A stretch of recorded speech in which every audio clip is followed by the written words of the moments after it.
5 राज्यों में चुनाव होने वाले हैं। 3 राज्यों में 4 फरवरी को मतदान है, बाकी उत्तर प्रदेश और मिजोरम में 11 और 15 फरवरी को। सबसे आश्चर्यजनक बात यह है कि इस बार चुनावों को लेकर जो सट्टा है वो एकदम ठंडा और मंदा पड़ा हुआ है। उसका क्या कारण है? क्या डीमोनेटाइजेशन का असर है, या सटोरिये डरे हुए थे कि काले धन के नाम पे उन पे हमला ना हो जाए? 5 राज्यों के चुनाव के मामले में सबसे बड़ी परेशानी वाली बात और सबसे अचंभे वाली बात यह है कि चुनाव 4 तारीख को है और सट्टा जो है वो 2 तारीख की सुबह खुल रहा है, यानी महज 48 घंटे पहले।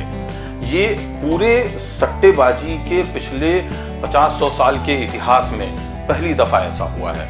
मगर जो भी है, सटोरियों के आंकड़े हर वर्ष लगभग सटीक बैठते हैं। उनके आंकड़ों का आधार क्या है, वो नंबर कहां से पैदा करते हैं, किन सर्वे से पैदा करते हैं, ये तो आज तक पता नहीं चला।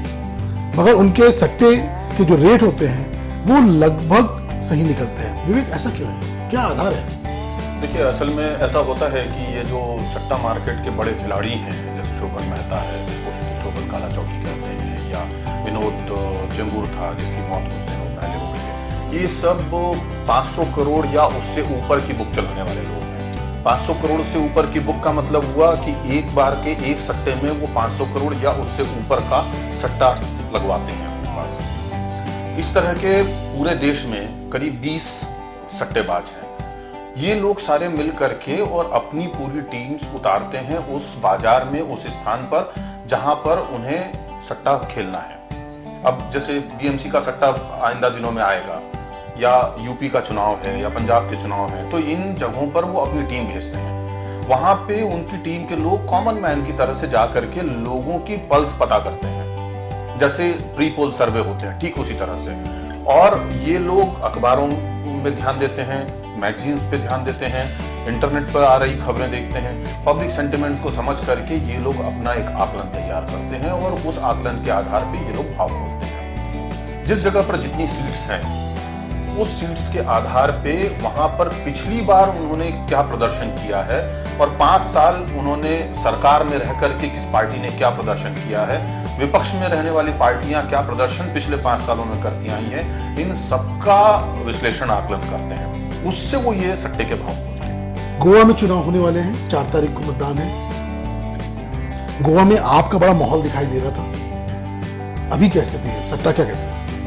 देखिए, वहां पर अब जो है वो सट्टा बाजार कह रहा है कि भाजपा की सरकार बनेगी। वहां पर आपको तो इन्होंने सटोरियों ने गिनती में ही नहीं रखा है।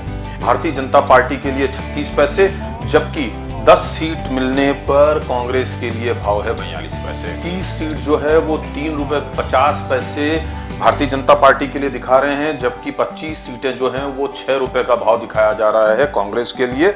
और ये बड़ी ही विचित्र बात है कि भाजपा वहां पे सरकार बना लेगी, जैसे कि उससे ठीक उलट पंजाब की बात आ रही है।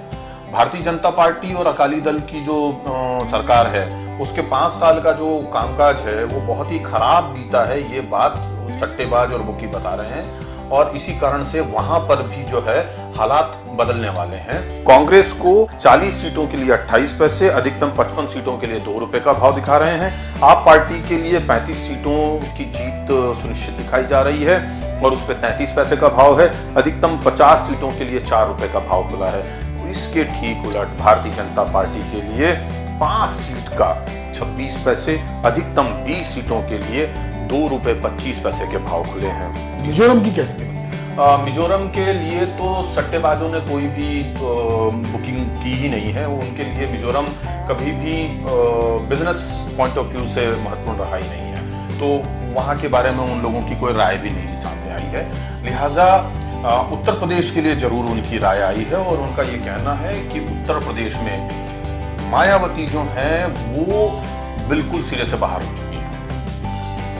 ये तो बड़ा आश्चर्यजनक है, क्योंकि ऐसा बोला जा रहा था बीच में कि मायावती काफी स्ट्रांग होती जा रही है। अखिलेश ने जो कांग्रेस के साथ हाथ मिलाया है, शायद कहीं ना कहीं उससे उसको जो है एक बड़ा लाभ हो सकता है। क्या सट्टा बाजार भी मेरे ख्याल से आपका यही कह रहा है? नहीं, सट्टे बाजार के अपने आकलन है। भारतीय जनता पार्टी को 130 सीटों पर 28 पैसे का भाव खोला गया है और उसके मुकाबले में समाजवादी पार्टी के लिए 29 पैसे का भाव खुला है, यानी कि इन दोनों के बीच में फोटो फिनिश दिखाई दे रही है। जबकि इन दोनों के लिए ही 170 सीट जो हैं उसके ऊपर 4-4 रुपए का ही भाव खुला है। ये अपने आप में बहुत ही मजेदार बात है। एक छोटा सा राज्य और है उत्तराखंड, जो मतलब अपने आप में हमेशा एक चर्चा में रहा है। वहाँ पे काफी कांग्रेस और बीजेपी के बीच में उठापटक हुई थी। कांग्रेस ने बार बार वहाँ पे अपनी सरकार दोबारा बनाई। इस बार क्या लगता है? सट्टेबाजों का तो यही कहना है कि वहां पर भारतीय जनता पार्टी सरकार बना रही है, क्योंकि वहां के जो लोग हैं वो कांग्रेस के राज से दुखी हो चुके हैं। वहां पर भी एंटी इनकम्बेंसी वोटिंग होगी। तो सटोरियों के आंकड़ों को यदि माने जाए तो पंजाब में बीजेपी जा रही है, कांग्रेस आ सकती है। गोवा में बीजेपी सत्ता पे काबिज रही आएगी। उत्तर प्रदेश में मामला हंग पार्लियामेंट की तरफ जाता दिखाई दे रहा है। चुनाव सामने है। 4 फरवरी से लेके 4 मार्च तक चुनावों के दौर चलेंगे। कुल मिलाकर के इन चुनावों का जो पूरा सिलसिला बन रहा है उसमें सटोरियों का कहना है कि 30,000 करोड़ रुपए से अधिक का सट्टा लगेगा, और जब पंजाब के चुनाव हो जाएंगे उसके बाद में मुंबई की महानगर पालिका के जो चुनाव होने हैं उसके ऊपर सट्टा खोला जाएगा। देखते हैं कि इस बार सटोरिये कितने सच्चे निकलते हैं।